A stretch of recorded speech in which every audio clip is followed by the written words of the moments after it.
Саламатсыздар ма? Бүгін мен сіздерге өзімнің таңдауым неге сетевой бизнес және оның ішінде неге ерсак екені жайлы өзімнің историямды айтып берейін деп шештім. Екінші рет декретке шыққаннан кейін енді Аллаға шүкір бәрі жақсы. Сосын жолдасым маған айтады, сен бір бизнеспен айналыс, сен бірдемемен айналыс. Енді мен базовый потребностьтарды мен жауып жатырмын, сен пока өстіп мен жаңағы коммуналка, тамақ дегендердің бәрі мен жасап жатқан кезде сен бір бизнеспен айналыс деп. Сосын жақсы деймін да, онда сен маған бизнес бастағанға ақша бер деп сөйтсем, сен ақшасыз баста дейді да, ақшасыз да бизнес бастауға болады деп. Ол кезде мен миыма келмейді, ол қалай мен ақшасыз бизнес бастаймын, это же нереально деген сияқты. Жоқ, это реально, сен ізден деп қоймайды да.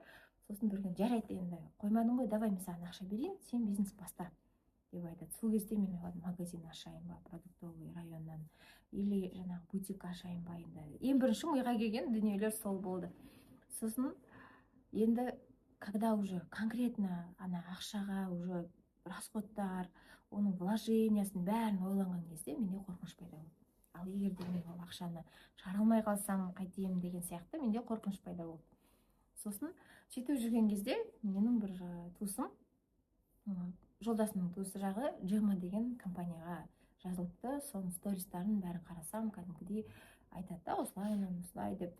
Сосын сол кісімен кездесем, одан кейін Джема компаниясымен танысам, білетін шығарсыздар, бізде Қазақстанда бір керемет сондай әртістерде, блогерларда бір бум болды. Ол Кореяның компаниясы болды. Сөйтіп Джема компаниясымен танысам да, сол жерде жұмыс істеп бастаймын. Ол менің өмірімдегі бірінші сетевойым болады. Сетевойдың не екенін сол кезде изучать етем. Плюс прям маған кәдімгідей ұнайды. Сөйтіп команда құрып бастап жүрген кезде бір күні бір зумда бытчыт жаңағы жоғарғыста өзі 3 учредитель болатын, бірімен әлгі зумда ұрыс-керіс болып, ақыр соңында әлгі компания жабылды. Ол кезде де енді не істеймін енді, күйзелсем енді бір промежуток жүрдік.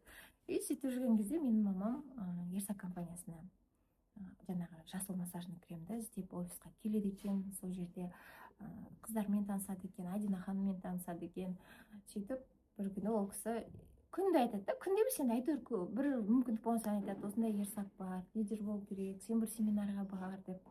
Сосын жарайды деп келем семинарға, ол жерде Адина ханыммен танысам. Сосын енді жақсы деймін да, просто лидерді 1,5 айда өзім де лидер, мамам да лидерға шығарам да, болды, все болды деп, ары қарай өзім көңілім бәрі Джеммада жүреді да. И сөйтіп ақыры соңында Джемма жабылады толығымен. Сол кезде біздің отбасыға бір үлкен сынақ келеді. И жаңағы сол сынақпен, сол жағдаймен біз Кореяға барамыз. Кореядан жаңағы емделу жаңағы жағдары, денсаулық жағы болады да. Сөйтіп екі бала Қазақстанда қалады. Кореяда жатқан кезде мен ойлаймын, тоже енді не істеймін, бірдемемен айналысайын деп, құр жатпайын деп, SMM-нің оқуын оқып аламын. И ұнайтын да маған телефоннан креатив сондай жасаған. Сосын жоқ, мен SMM болайын. Мен қазір еще ол кезде мен команда құру деген нәрсені түсінбеген екенмін до конца, ашық айтайын. И сосын аламын да, SMM боламын да, неше түрлі креатив жасаймын да, жаңағы сторисіме салып жіберемін. Осындай мен оқып жатырмын, үйреніп алдым, страница жүргіземін деп жазсам, маған ерсактың директоры Адина ханым жазады, менің страницамды жүргізесіз бе деп. Сосын мен еще жазам, есімде бар. Мен новичокпын деймін, мен новичокпын, бірақ мен қымбат аламын, менің амбициям керемет, одан кейін еще бағасын көтеремін деп сөйтіп айтамын. Сосын ол кісі айтады, жоқ, сен өзің кел, давай кездесейік, сөйлесейік и нетейік, сөйлесейік, сосын келісеміз деп.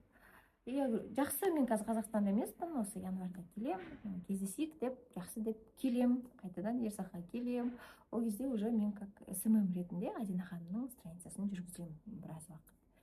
И сосын сол страницаны жүргізген кезде енді сен точно жұмыс істейсің ғой, әр өнім, әр адам.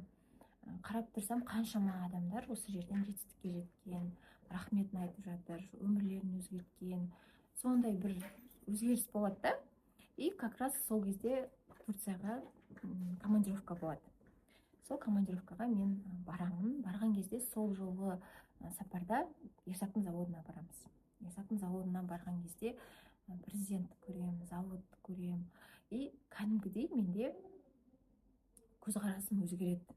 Почему? Потому что шынымен де бір сондай бір миссиясы бар компания екен, осы дүниені үйреніп алсам осынша адамға көмектесе алады екенмін деген сияқты менің көзқарасым өзгереді да.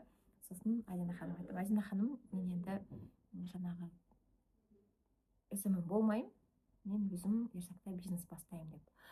Жалпы негізгі мамандығым менің финансист, экономист, банкир. Қанша мен 2013 жылдан бастап отбасы банктың қызметкерімін. Сол декретте отырған бойда одан кейін отбасы банкқа қайтып бармадым. Ерсакпен кәдімгідей айналысып жатырмын. Сол шынымен де ерсактың беретін мүмкіндігі өте жақсы. Осы жерде кәдімгідей менде бір көзқарасым өзгереді, өмірім өзгерді, айналам өзгерді, шыны керек. И қасыма келген адамдарда сондай бір өзгеріске жетіп жатқанын көріп жатырмын. Сөйтіп, Аллаға шүкір, ол да бір не шығар, Аллахтың қалауы әрине. Сөйтіп ерсак компаниясында өзімнің қызметімді жасап жатырмын. Қазір енді статустардан көтеріліп, бұл жерде маркетинг халал. Осы уақытқа дейін бір зарплата төлемей қою, немесе зарплатаңды өніммен алшы деген сияқты нәрсені көрмедім. Шын айтайын, ашық айтайын, барлығы прозрачно, түгел әрбір өнім, әрбір астындағы начисление болсын, зарплатаңыз болсын, барлығы уақытылы, барлығы сондай бір керемет. И сосын уже айналып келіп, қазір кәдімгідей команда құрып, үлкен бір мақсаттар құрып, осы жерде қызметімді жасап жатырмын. Сол менің историям. Әлі де дұрыс таңдағаныма прям сенімдімін. Ерсактың өнімі болсын, өзім болсын, барлығын жақсы көремін, барлығын сыйлаймын. Осы жерде кәдімгідей еңбектеніп, және көптеген адамдарға өзімнің септігімді, көмегімді тигізе алатыныма сенімдімін. Сондықтан сіздерге уақыттарыңызды бөліп тыңдағандарыңызға рахмет.